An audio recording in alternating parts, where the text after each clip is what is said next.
Schumacher. You're on board with Schumacher now through the Parabolica.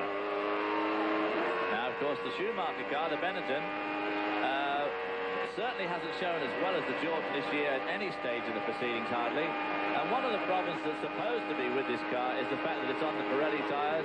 And I think one of the first changes they're going to try and make next year is go back to Goodyear. Schumacher just clipping the chicanes, doing that nicely. You can see this double chicane. This is the bit that's important, to come off here quickly, because everywhere you come off these chicanes, you have a long ensuing straight. And that's the only place where you're going to be able to hang on to people and maybe... He was fifth quickest in this free practice session this morning. John, I think Schumacher's doing a lot for motorsport in Germany at the moment. But I mean, of course, he won the Belgian Grand Prix at Spa. But I mean, rumoured for next year are 3 more German Formula 1 drivers. It's Heinz-Harald Frentzen, who has signed a contract with the March team. Also, Michael Bartels, who comes from Formula 3000, and Marco Werner, who this year finished second in the German Formula 3 Championship. Are all 3, or basically the other 2, are all both rumoured to have signed or on the verge of signing Formula 1 contracts. And basically, it's this man and the whole effort behind it.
Goes on to his first flying lap, and this is our first chance to see what the front runners can do in the hotter conditions that we've got now for qualifying at Silverstone. Into Kopp's corner, third gear through there, changes up, uses the full width of road on the exit, and now the run down towards Beckett's. And let's just listen to this side of Schumacher in Beckett's.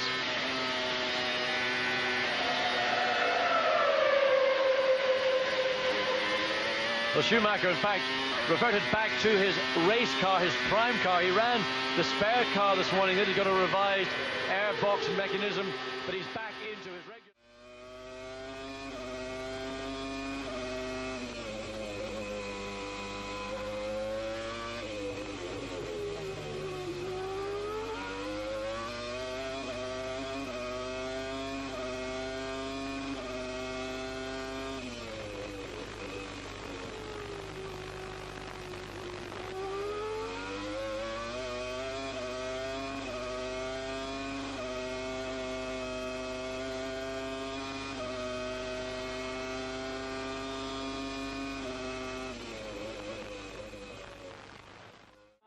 The red lights on the steering wheel to tell him when to change gear. Brake hard, down 3 gears. It's tighter into turn 1 than you think. Now be careful, you can run nice and wide on the exit, up the curve. It's very smooth, heading towards 3. Watch his left thumb, look. He's changed the ignition setting, 170 down to 110 for turn 3. Don't bring it fully to the left. Turn 4 ahead of you, just 75 miles an hour. Run up onto the curve. You're heading now down into the Dunlop hairpin, 175 at the bottom of the hill. Down 3 gears, then another. Front wheel locks up, no problem. He can take a late apex, play with the throttle pedal, maximum traction on the way out, turn 6 and 7. I wonder if he'll have to lift the throttle. Oh, just a little breather there, 160 miles an hour now. Bring it over to the right-hand side for turn 8. Bumpy under braking, turn in early, let the car run high, bring it over immediately to the lead. Take a lot of curb, the car jumps across the apex, now turn 3. Let the car begin to run to the outside, give it its head, building up speed, 155 already, a short straight towards turn 4, 175 before braking into a slight incline. Tight apex, back on the throttle again, 75 miles an hour, building up through turn 5, 135. Listen to Michael Schumacher just using the left foot on the brake to bring the speed down through 6 into 7 and 8, 110 miles an hour through the 2 apexes. There's the first, and sweeping immediately through the second. Another short straight, building up to 107.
Heading down 180 miles an hour into turn 1, it's slightly unsighted. The car will run wide, bring it back to the white line, and then flick immediately to the right, ready for turn 2. Down to just 55 miles an hour, braking, downshifting, turning in all at the same time. Listen to turn 3.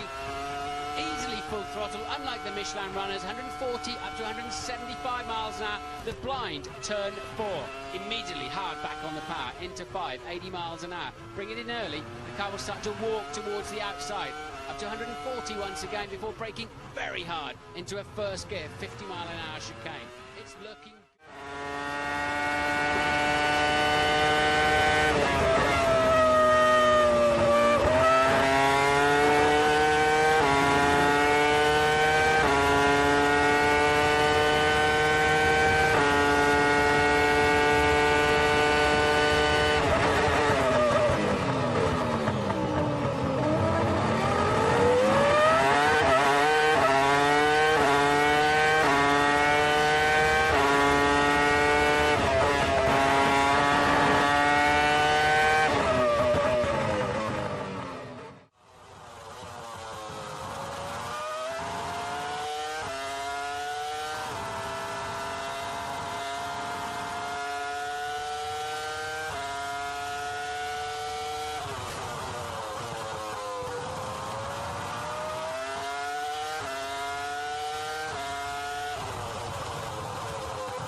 as you see the two cars on the right, we passed straight away. Then after that, turn 1, I'm having my teammate Nico in front of me. That he closed the inner line, so naturally I go for the outer line. Due to traffic reason, he has to brake a little bit earlier. I can use the free space pretty tightly between him and myself through turn 2 and 3. He's been pretty accurate in his behavior. Now slipstreaming Kubica, who is too quick for me down the straight. But still, you never know what happened at braking for turn 6, so I choose the outer line to try and take